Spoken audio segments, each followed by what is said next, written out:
Incoming! It's a brand new video, and it's about the Build-A-Bridge expansion pack that Hit Toys released back in the year 2007 when they first got their hands on the Trackmaster Thomas range here in the US and in other regions of the world, which wasn't considered Asia, which was managed by Tomy. Anyway, enough about Tomy, this is Trackmaster. Now, the Build-A-Bridge expansion set is one of my favorite Trackmaster Thomas pieces, like, period. Like, it includes so many things. Like here, you can see like signal, the water tower, the signal box, the trees, telephone lines, and then just a bridge with some track pieces. It makes your Trackmaster sets look so unbelievably better because they include actual things that you would see on a railway, like signals and trees and just general scenery items, which we do not get later on in the range. So I have purchased at least, I don't know, 5 of these maybe over the course of a few years. It's been quite a few. Anyway, as you just saw, I tried opening it from that side, like the front side where you're supposed to open it, but I wanted to do it through the back end because I didn't want to remove the tape lest I risk damage to packaging, and there's me failing and crying and doing a horrible job. Anyway, again, here we go. Here's me trying to unpackage the backside, and I really had to stretch that cardboard, which made me cringe a little bit inside, but better than peeling off the tape and then the actual design in the box. And I'm trying to preserve the box since this is discontinued. So, like, I like to upload images of this to the wiki and stuff, since I don't believe side images or any of this is uploaded on the wiki or the internet for that matter. So that's the little thing I have to do. Also, box flow, tut. Since this is something I did not know about until I actually opened this up from the back side. So that's a little interesting bit of trivia, I suppose, that these box float even back in Hit Toys days, which is a shame, but honestly, it's a little expansion pack, and honestly, I think it's just more so they can actually show what you're buying rather than, like, not what you're getting. That's not English, but whatever. I could care less. Here's the water tower, and of course everything's being unpackaged from the opposite way, so we're going to see this in a bit of a reverse order, I suppose. The water tower is a very nice piece, and the coloring isn't quite right, but I honestly like the blue. It makes it distinctive from the other ones. I wish the hose pipe was like detachable or swingable, but that's a little bit that could break off easily, so... Same thing with that ladder, too. Again, these are a bunch of bridge pieces and girders and risers. And of course, so you can, build the bridge, since, that's what it's called. Yeah, build a bridge expansion pack. And I prefer the taller ones, where engines can actually run underneath the bridge itself, or road vehicles. These are a bit too short to do that. You have to put one of those smaller bridge pieces underneath it, so that way you can make them tall enough to actually have other vehicles run underneath the bridge. So that's a bit annoying. Like, I wish they had included those pieces instead, but I digress.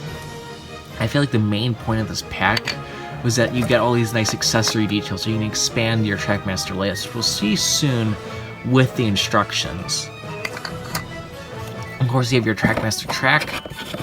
Pretty typical standard stuff, just regular 9 1/4 something inch something piece long track. At least I think it's 9 inches long.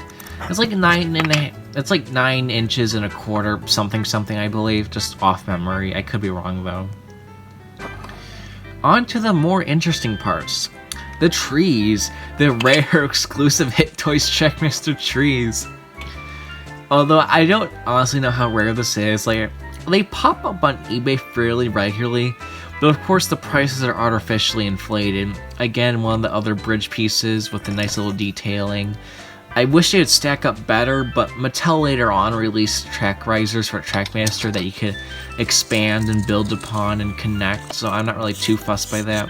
Signal box, good piece, comes with this little stairwell to the signal house, so that's quite nice. I don't know why they packaged it separately. I guess because the staircase is detachable, and they probably didn't want it getting lost or damaged during transport. So that's my guess, at least. I really wish Trackmaster did more buildings like this, since clearly they could, and clearly they had the resources to.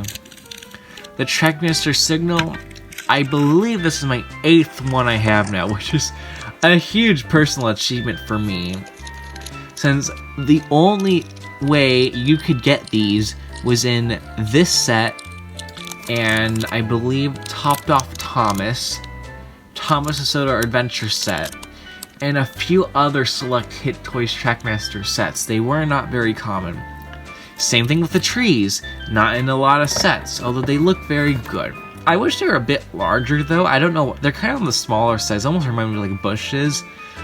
But that being said, they are based off the Series 8 ruler reference images. I'll put up the one on screen from the wiki that represents the one that I'm thinking of, since it's like a fern. You see it more in the winter episodes. Thomas, Emily, and the Snowplow comes to mind.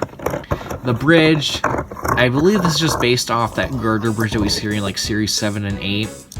It could also represent the Cow's Bridge too, since it's that same general design. They also released that in red, which came with the Ellsbridge Adventure set, which was a UK exclusive, which I own, which is incredibly difficult to track down if you live in the US or just anywhere which is not the UK. But anyway, we're on to our last and final piece, which is the telegraph pole, or the telephone pole, or whatever. My main complaint with this item is that there's no ballast detailing, despite the fact they have the ballast detailing on the bottom, but it's a good piece overall. It's nicely molded. It's accurate, as some would say.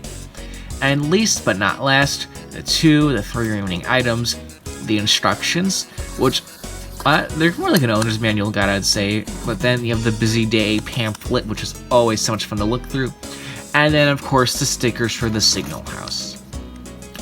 When I first got my original Build-A-Bridge set off of eBay, and I want to say 2014, mine did not come with stickers at all. So I just, for like the longest time, I didn't actually have a signal box with the stickers on it until like, it was a long while till I actually got one with the stickers on. I want to say maybe like 2019 maybe. It was a good long while till I got a signal box with the actual stickers on it for the windows. And of course, here's a Busy Day and Soda pamphlet, which is, such a trip back in time to when Trackmaster was so much different. And of course, the instructions, which we'll look at in a little bit, since those are, I guess, also fun to look through. I believe this is my second or third pair of the instructions for the Trackmaster Build-A-Bridge set. I could be wrong, but I don't believe I am, and that is all that was inside the box. It was pretty cram-packed full of stuff, so packaging was well done. So that's nice. But something I noticed while doing this video, which panicked me so much, was that I thought I had damaged the box while doing this unboxing, but no, it was already damaged beforehand. I just didn't really notice. It's not too bad. I kind of buffed it out later after I had finished filming the video. Anyway, here's everything laid out on the table. All the just pieces that came with the Trackmaster pamphlets, the stickers, the track, the bridge, and all that. And here's me doing a quick overview of all the different pieces. The Hit Toys rubber bands. It always kind of cracks me up when like I unbox an item and I joke like, oh, here's the Hit Toys plastic wrap, or here's the Trackmaster exclusive rubber bands that you can only get in this one set. Like, it's so pointlessly stupid, but it's kind of funny at the same time. And here's the instructions where it shows you like how you can incorporate the set into other layouts, like the Hard at Work and Brenham Dock set with Salty and Cranky, and Bulstrode. Nearly forgot Bulstrode, but I didn't. Which makes me wonder, like, well, not wonder, but if they did any other layouts like that, like, why choose that set specifically? Heck, that was even the one that we showed on the back of the box earlier at the start of the video. Here's a Trackmaster pamphlet, which is, such a good piece. Tim the Sheds, the Cranky, Harvey, excuse me, that's Scarlowy, not Harvey. Boulder Mountain, Echo Cave, all the good stuff. Toby at the Copper Mine, again, just all the classic good Thomas Trackmaster items. And then this is definitely 2007 because Fearless Freddy, Sir Handel, and Rosie are shown at the back as the latest characters. And now for the sticker sheet. I did take images of this. I did take pictures of that, so I have images of it now. So in case I ever need to print out more and like replace the stickers, I can do so quite easily, which is one of the reasons why I bought this, but also the main reason I bought this is because I really like all the accessories that comes with this. There's the bridge, pretty simple, pretty nice, good. I love the girder details of like the bolts and the screws and all that, like so not necessary on Hit Toys' part, but makes the toy look so much better. Just that little bits of details and all that. There's the risers, little rock and brick details too. Just I know the Tomy risers are more functional, but I prefer the look and the aesthetic of the Trackmaster ones so much more. They look like actual strong, sturdy brick supports that can hold a railway line or a road. I've unpacked the Signal. It's got that lovely new sheen on it that Jesus has been stuck in that box for, goodness, 15 years by this point? It's been a while. Since if this came out in 2007, that's what? Yeah, nearly 17 years in that box. That's kind of crazy. These items have not seen the light and day in that long. Until I came along and bought it. But now I'm going to do a quick little time lapse of me putting on the signals on the signal box, which is, quite the challenge, but I think you all enjoy, and I'll see you when I am done with that towards the end of the video. So sit back, enjoy the music, and watch me struggle put some stickers on a children's toy made for 3-year-olds.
And voila! Just like that, the signal box is complete. It is amazing how much the stickers give the signal box a glow up, just makes it look so much more complete. And yes, I was such a stickler to make sure that I aligned the stickers perfectly aligned with the edges of the signal box windows with little indentations and everything. A little overkill, yes, and to be honest, they're still slightly crooked, but it's such at a slight angle, it is just so unnoticeably, who cares? So I put all the remnants of the packaging and the rubber band and the sticker sheet back in the box with the piece of cardboard, and here's everything finally set up. So this is how it kind of looks like on the promotional material for the box. You have the lovely signal box based from Series 8, and then of course you have the trees, which might be my favorite part, to be honest, since just it adds some greenery to your layouts. The bridge, of course, a celebration Thomas, since this is something to celebrate about apparently. The signal, again, a great piece. I just wish the signal arms were movable. Then you have the telegraph, telephone feature thing, which I don't know which one it is. I think it was called both. The water tower, of course. The busy day pamphlet, which not really part of the release per se, but it's included with. And then the instructions, of course, which is nice and pleasant to see. Of course, the only way you can improve it is by that, just including more accessories of the signals, the trees, and the water tower. But honestly, very minor complaint, and at the time you just would have gone out and buy more of these, but that's my main complaint now because it's a discontinued product. Anyway, Thomas wishes you all farewell, and goodbye.